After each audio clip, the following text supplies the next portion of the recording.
I own about 800 instruments. That's guitars, banjos, mandolins, fiddles, and lap steel, and probably 500 amps. But the ones that got away still hurt.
Everybody likes nostalgia. Everybody wants to go back to the old days. The old days, many people think, are better than the new days. I'm a psychologist by trade, and this is an avocation and a way to relax and kind of get some therapy for myself. Even a person that doesn't have a lot of money can collect a cheap fur-type instrument, all the way from plastic guitars up. So I have run the gauntlet of school teachers, lawyers, people involved in all walks of life as collectors of this particular field of business. My name is Tom Whitrock. I'm with Third Eye Music in Springfield, Missouri. I collect Sunburst Les Pauls. This is a small part of my fantastic collection of the highly figured flame maple Sunburst Les Pauls. I've been collecting these guitars for 15 years. These are certainly some of the finest, most highly flamed Les Pauls ever made, and it's what I live and breathe for. Older guitars have some age ability that makes a guitar sound better, particularly if it's a finished wood instrument such as a flat top, because the wood opens up as the age increases, which gives you a better sound. An age-old electric guitar, there's a lot of hearsay that says both ways. The worst thing that's happened in the market to me is Floyd Rose and Kaler. And while they may work, they have destroyed some great guitars. I have an L5S behind me, I think, somewhere that's already been bastardized by one of those newfangled contraptions. I think some of the magic in them is just like, you know, you play any guitar to death for 20 or 30 years and it's going to have a good broken-in sound, and, you know, I think that's part of it, but I think you can make something new if you take the time and use the right materials, you know, the right lacquers and everything like that. And you can still do it. If you buy market-priced instruments, it's good protected money. They may be cold for a little while, but I don't own any paper. Everything that I have is tangible, so I feel safer buying guitars than I do just about anything.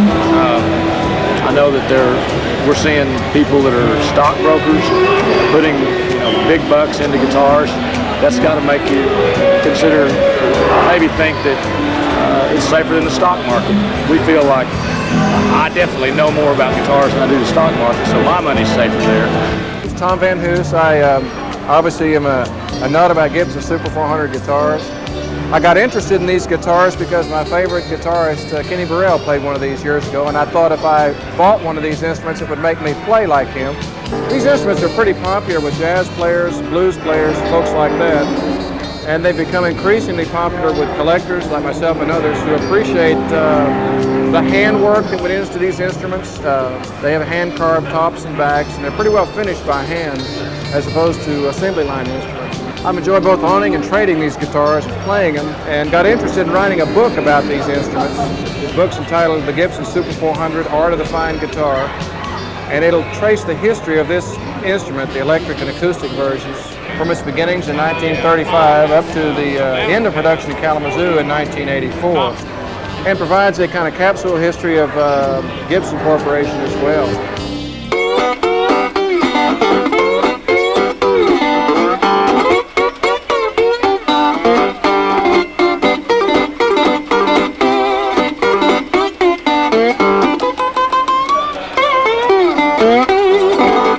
Nationals are my favorite guitars, I guess, because they're entrenched with lots of guitar history. Rickenbacker worked for them, Beecham held the patent on some of the stuff, and then the Dopiera family.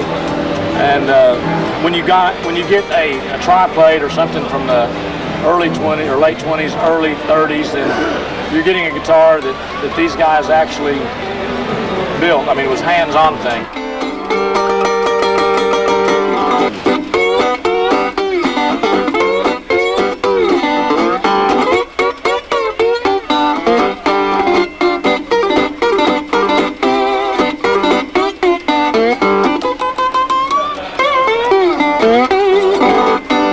Gibson didn't build any of these 335s, and Leo Fender built, how many of these Strats that we see selling today. But when you get an original National, you really got something that has some history to it, and you also have something that can't be reproduced today if you're talking about tri-plates because the dies have been lost. So they have some great art value also.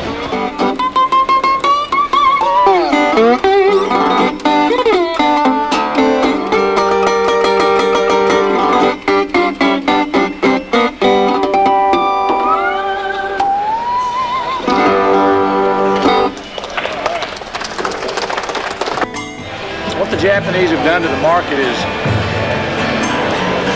maybe pushed some Americans into paying what these guitars were worth to start with. Personally, to me, they would be some of the very early handmade instruments, such as the Stradivarius, who made only 3 guitars that are considered to be outstanding examples of guitar Lutheranism.